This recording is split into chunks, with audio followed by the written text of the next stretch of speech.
Des maisons, des fermes, des manoirs, où l'invisible a laissé sa trace. La ferme Dagg au Canada, Borley Rectory en Angleterre et la maison Wallet aux États-Unis. 3 lieux, 3 histoires vraies, 3 hantises. Installez-vous et faisons face ensemble au comble de l'horreur.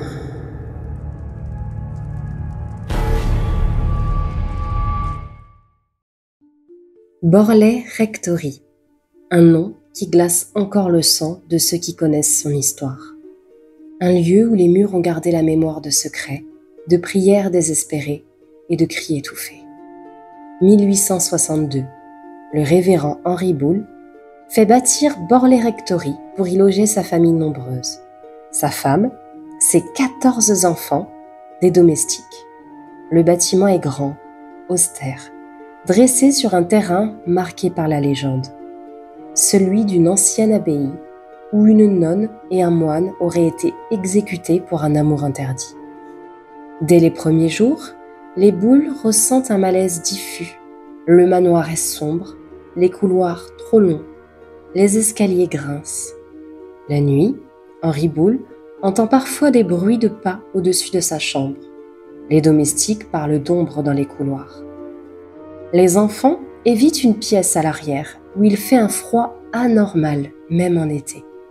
Certains se réveillent en pleurant, parlant d'une dame en blanc au pied de leur lit. Henry tente de garder la maîtrise. Il bannit les discussions sur les bruits, interdit qu'on évoque la nonne, mais au fond, il sait. Certains soirs, il reste des heures assis dans son bureau, les yeux fixés sur le couloir, une bougie tremblante à la main. Le révérend Henry meurt en 1892 dans son fauteuil préféré face à la cheminée. Toujours ce regard figé vers un coin d'ombre. Ses enfants héritent de la maison et les phénomènes continuent.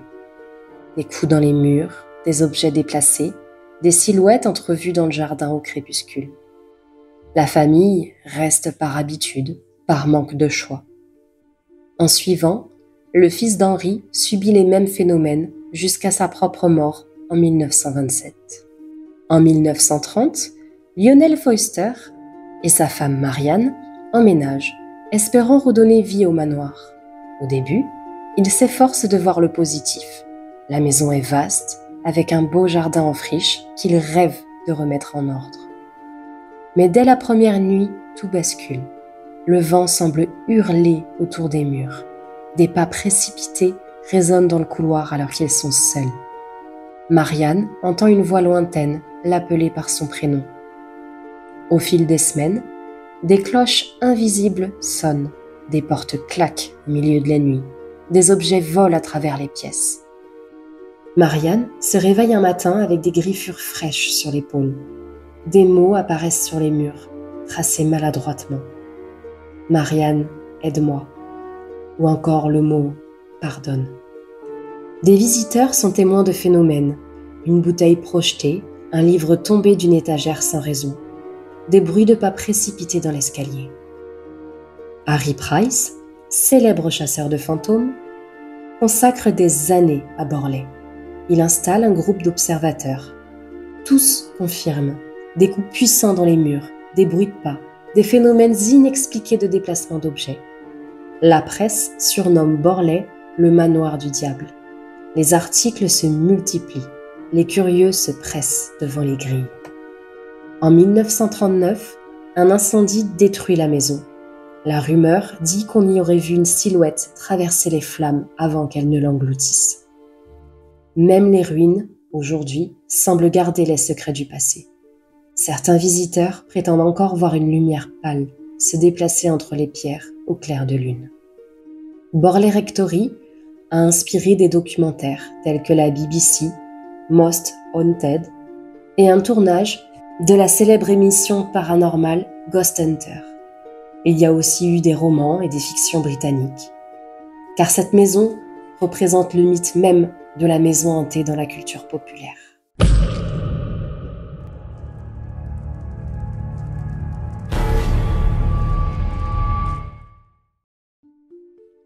La maison Wallet, un destin tragique. En 1857, Thomas Wallet, commerçant ambitieux, fait bâtir ce qu'il appelle la plus belle maison de San Diego. C'est une demeure en briques rouges, unique à l'époque, sur un terrain vaste qu'il pense vierge. Mais ce sol est tout sauf neutre. Il a servi de lieu d'exécution publique. Des hommes y ont été pendus, notamment Yankee Jim Robinson, condamné pour vol, mort dans l'agonie sous les yeux d'une foule silencieuse. Thomas installe sa famille, son épouse Anna, une femme douce et pieuse, leurs enfants, dont Thomas Jr., Francis, Violette, Corinne et George. La maison vibre d'espoir, mais très vite, les malheurs s'enchaînent. Le petit Thomas Jr. meurt à 18 mois de scarlatine. Anna, effondrée, erre dans la maison. Des années plus tard, elle dira « Je l'entendais la nuit, comme s'il pleurait encore dans sa chambre. » Un incendie détruit la boutique attenante. La famille s'endette. Puis vient le drame de Violette. Mariée trop jeune à un escroc, abandonnée, elle sombre dans la honte. Un matin, on la retrouve dans sa chambre, une balle dans la poitrine, le regard déjà éteint. Depuis, des visiteurs disent entendre des sanglots étouffés au dernier étage. La maison semble alors basculer définitivement dans le malheur. Les générations passent, mais les récits perdurent. Des pas résonnent dans l'escalier alors qu'il est vide. Des portes s'ouvrent et se ferment brutalement, comme dans une dispute invisible. Un parfum de cendre flotte dans l'air, sans feu allumé. Des guides affirment voir une silhouette d'homme grand et maigre, au chapeau large. Yankee Jim. C'est ce qu'ils disent. D'autres rapportent une présence féminine au regard triste, errant de pièce en pièce.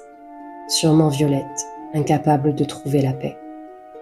Les enfants en visite pleurent souvent sans raison dans la chambre de Thomas Jr. Des journalistes, des enquêteurs du paranormal, des émissions de télévision ont tenté d'enregistrer les phénomènes. Les bruits anormaux, les anomalies visuelles sur photo et les sensations de froid soudain. Cette maison aujourd'hui est visitable et les guides eux-mêmes refusent parfois de rester seuls dans certaines pièces après la fermeture. La maison Wallet a inspiré le film The Haunting of Wallet House, sorti en 2012. Il y a aussi eu des documentaires de tournée, Most Haunted, et des épisodes de Ghost Adventure.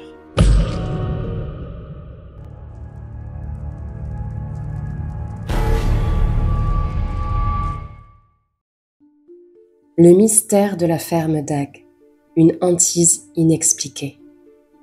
Au début des années 1880, Samuel Dagg, un agriculteur respecté, vivait paisiblement avec sa femme Jeanne et leurs enfants dans une ferme dans la province de Québec, à proximité de la frontière ontarienne. La famille menait une vie tranquille, rythmée par les saisons et le travail agricole. Cependant, leur quotidien bascula lorsqu'une série de phénomènes étranges commença à perturber leur foyer. Les premiers signes de la hantise apparurent sous la forme de bruits inexplicables. Des coups violents retentissaient sur les murs, souvent en pleine nuit, sans qu'aucune cause naturelle ne puisse être identifiée. Les meubles semblaient se déplacer d'eux-mêmes, et des objets disparaissaient pour réapparaître dans des endroits insolites. La famille, d'abord perplexe, commença rapidement à craindre pour sa sécurité. Les manifestations s'intensifièrent au fil des semaines.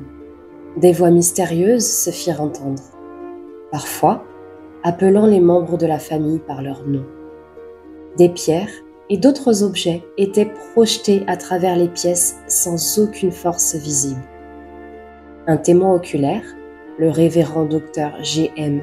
Dagg, cousin de Samuel, nota dans son journal des descriptions détaillées des événements, ajoutant une crédibilité supplémentaire au récit des habitants de la maison.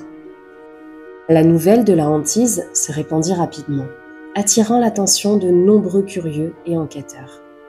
Parmi eux se trouvait le professeur James Davison, un scientifique sceptique venu de Montréal pour observer les phénomènes de première main.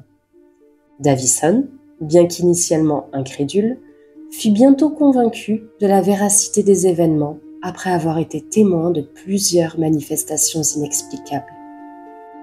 Un autre témoin important, Thomas F. Rogers, un journaliste local, rapporta avec précision les événements dans les journaux de l'époque. Ces articles contribuent à une documentation riche et détaillée de la hantise, offrant des descriptions vivantes et des expériences de la famille Dag. Diverses théories furent avancées pour expliquer les événements survenus chez les Dag. Certains suggérèrent que les phénomènes étaient le résultat d'une supercherie ou d'une fraude perpétrée par un membre de la famille ou un voisin mal intentionné. Cependant, l'absence de preuves concrètes et la crédibilité des témoins oculaires rendirent cette hypothèse peu probable. D'autres hypothèses incluaient des explications naturelles, telles que des phénomènes géophysiques ou atmosphériques inhabituels. Néanmoins, ces théories n'ont jamais réussi à rendre compte de la totalité des manifestations observées, en particulier les déplacements d'objets et les voix désincarnées. Après plusieurs mois de perturbations, les phénomènes cessèrent aussi mystérieusement qu'ils avaient commencé. La famille Dag put enfin retrouver une vie normale, bien que marquée à jamais par cette expérience inexpliquée.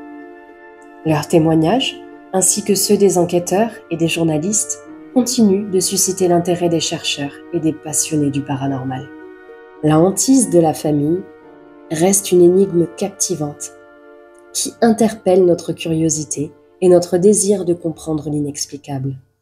Que l'on soit sceptique ou fervent croyant en l'au-delà, les événements survenus dans cette ferme isolée constituent un rappel poignant des mystères profonds et souvent déroutants de notre existence.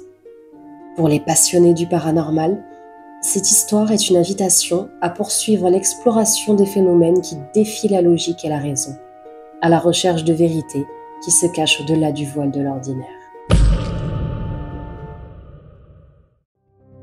Vous venez de parcourir des lieux que même le temps n'a pas réussi à apaiser. Si ces récits vous ont glacé le sang, abonnez-vous, commentez, partagez et retrouvons-nous très vite pour une prochaine vidéo. À bientôt.